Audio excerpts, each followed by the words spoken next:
माजी गृहमंत्री आणि राष्ट्रवादी शरदचंद्र पवार गटाचे वरिष्ठ नेते अनिल देशमुख सर आपल्यासोबत आहे. सर, अजितदादा आणि शरद पवार आज एकत्र आले होते, याचे काय राजकीय अर्थ काढायचा?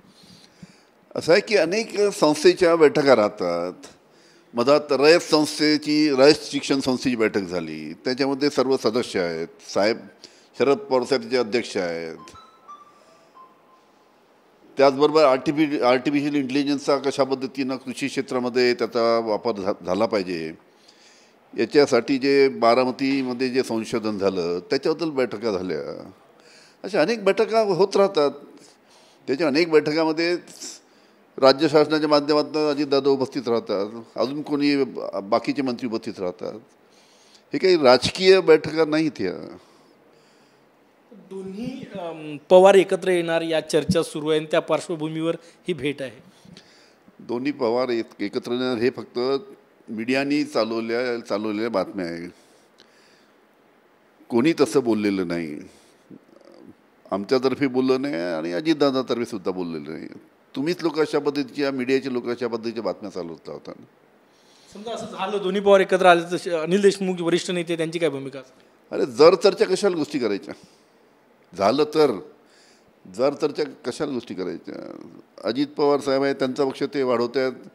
शरद पवार साहेबांचा पक्ष आम्ही वाढवतोय. तिकडे ठाकरे बंधू एकत्र येण्यावर चर्चा सुरू झाली, दोघांनी बोलून सुद्धा दाखवलं. हां, ठीक आहे. ठाकरे बंधू एकत्र येण्याबद्दल स्वतः राज ठाकरे यांनी भूमिका घेतली. त्याच्यानंतर उद्धवजी ठाकरे यांच्याकडनं सुद्धा त्यांची भूमिका आली. चांगलं आहे. त्यांची जर दोघे एकत्र आले तर आनंदाची गोष्ट आहे. म्हणजे सर्वांनाच आनंद होईल, पण स्वर्गीय बाळासाहेब यांना अतिशय त्याचा आनंद होईल. ते महाविकास आघाडीत असेल की वेगळं समीकरण असेल? ठीक आहे. दोघांनी एकत्र यावं अशी सर्वांची इच्छा आहे. चांगलं आहे. दोघे एकत्र आले, दोघं भाऊ आहेत. चांगलं आपल्या आपल्या पद्धतीनं दोघंही भाऊ काम करत आहेत आणि एकत्र जर आली तर महाराष्ट्रात एक वेगळी ताकद त्या निमित्तानं निर्माण होईल. माधव भंडारी यांचं वक्तव्य 26/11 काँग्रेस आणि राष्ट्रवादीचा हाच होता, या वक्तव्याकडे कसं बघतो? मी आत्ताच एका मीडियाला बोललो मी की माधव भंडारी हे प्रवक्ते आहेत, ज्ञानी आहेत आणि या ज्ञानी माणसांनी अशा पद्धतीचं वक्तव्य करणं. आता 26/11 अटॅक कोणी केला, काय केला, किती लोक त्यामध्ये मृत्युमुखी पावले, कोणाला जिवंत पकडलं, याच्यामध्ये कोणाचा हात होता, ह्या सर्व गोष्टी जगाला माहीत आहेत.